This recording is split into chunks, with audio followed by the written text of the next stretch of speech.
morning from Precision Transmissions. What we got here is a 700 or a 4L60 train. I'm not sure yet, I haven't pulled the pan on it. But we're going to be doing a retrofit into a 55 Chevy from Terry Thompson over at Canyon Customs. He brought us this tranny, or not the tranny, but the job to do for him. So we're going to tear this down and see what it's got inside. And then we'll do all of our upgrades to it and get it going. Let's see what we got. This is just going to be a stock unit. Not going to be nothing great. But we're going to be putting the Corvette servo and all that type of stuff in it. It's got all stock stuff. So we're just kind of curious to see what it's going to look like. Anytime you get cores, you just never know. It's always a 50-50 chance. Yeah, on what you're going to get. Now this does have electronic speedometer. I'm not sure. I got to call him and see if we're going to put it to a gear or leave it as electronic. Now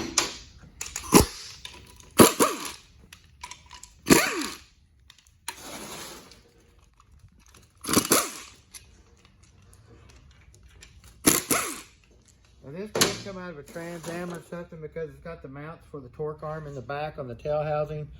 So hopefully this is a pretty decent unit. Now this does have the cup for it that's got a seal in it that seals the dry shaft from leaking fluid out the back of it. Can't see the seal. A lot of people don't know where it is, but there's a seal up back through here that when you slide the dry shaft in, it cups it and keeps it from leaking out the back. So, some of them have it, some of them don't.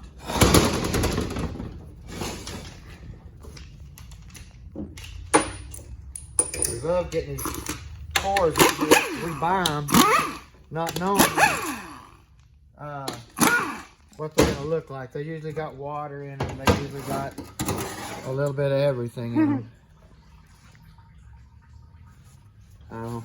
This is a 4L60 tranny. It does have the auxiliary forward accumulator in it here. That's how you can identify it real easy. A 700 does not have this. So you also got your forward clutch tube.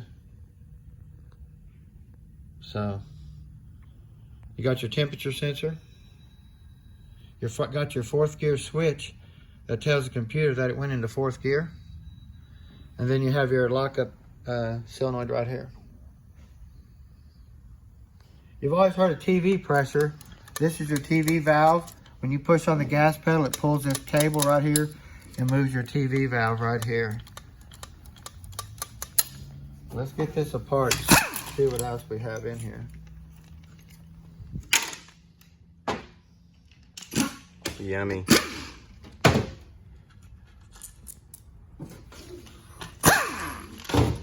Now this is actually the second version of the 700 tranny. They made a 700 for the S10. They made a 700 for the pickups, the cars.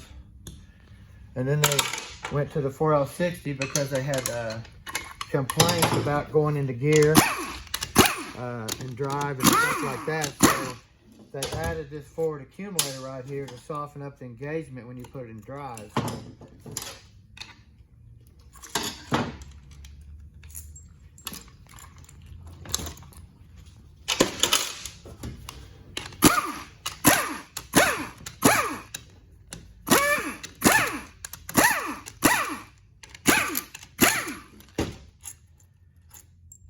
Now this thing does have a little pin on it right here that needs to go back in that hole. There's a check ball in there.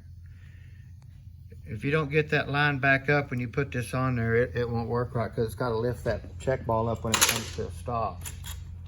So now you can leave that check ball out when you rebuild it. But if you put the check ball in, they actually make this linkage without this pin too. So if you put a check ball in here and don't have that pin in there, you just cause a problem.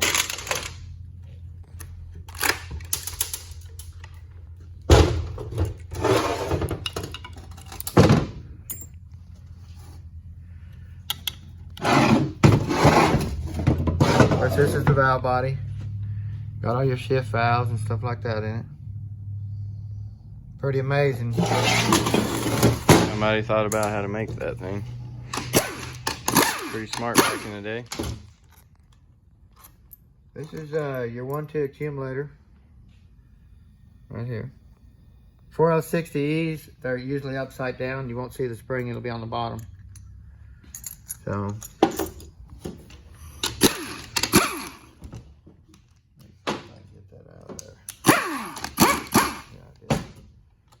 now this has a check ball under it that will fall out when you take it off, but I'm going to kind of cup it and take it out. Okay, you can see the check ball right here.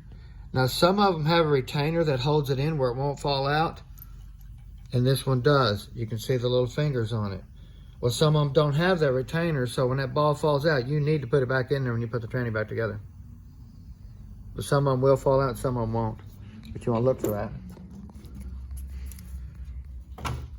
This is an old unit. You should smell it.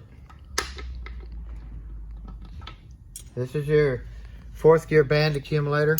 We usually block these. We usually double stack the piston. Put 3 shims under here, certain size, and then shim the piston up where it's flush. You don't want it ever sticking out.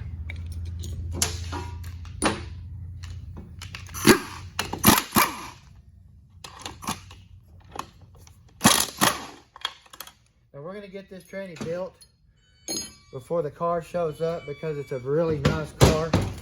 And these cars usually they bring me are full frame off restorations that we use, so we don't like to keep them around too long.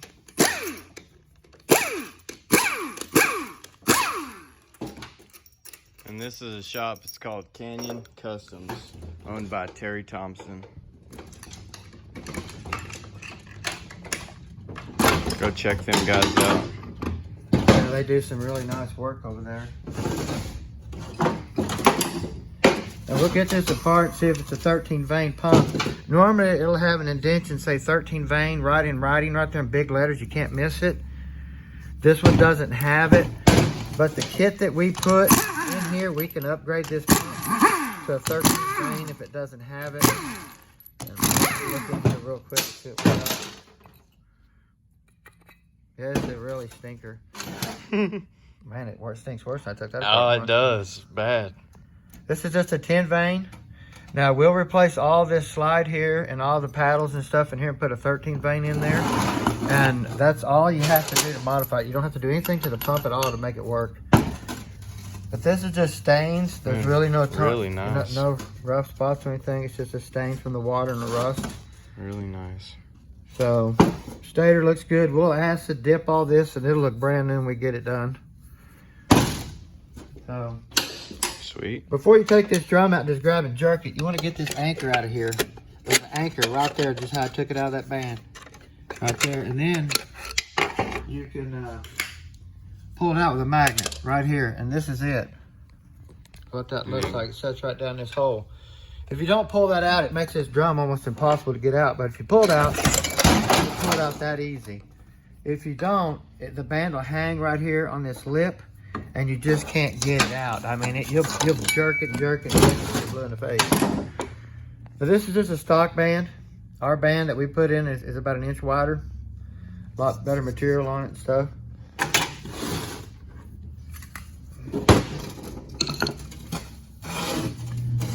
Drum looks really good.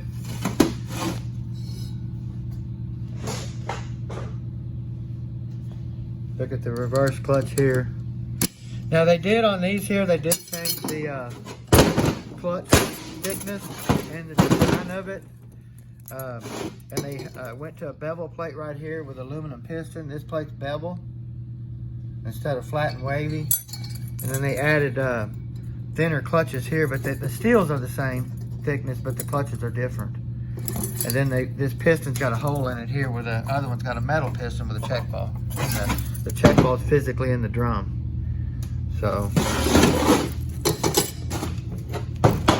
let me get over here and see what they got real quick. I like to get trannies that's never been tore apart because at least I know all my parts are going to be there when I take it apart.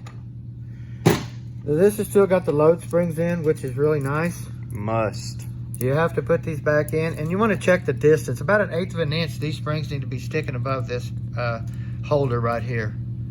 If they're flush, they're wore plumb out, don't use them, throw them away, they're junk. The taller they are, the better they are. So, and we'll go back with a 14 clutch 3rd gear. This has just got a 6 standard clutch in it. You'll be throwing away all this stuff because the Z-Pack will come with basically all this stuff right here.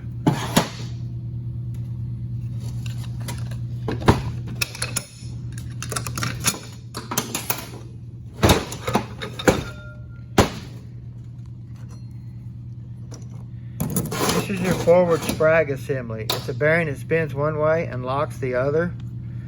It's kind of weird how it looks. I'll show it to you. You don't want to put it in backwards, because if you put it in backwards, it'll spin in the other direction and lock the other direction. So, but that's what that looks like. It's kind of weird how it works. Take that and let you. They come with plastic cages and stuff. So this is why it's just falling apart.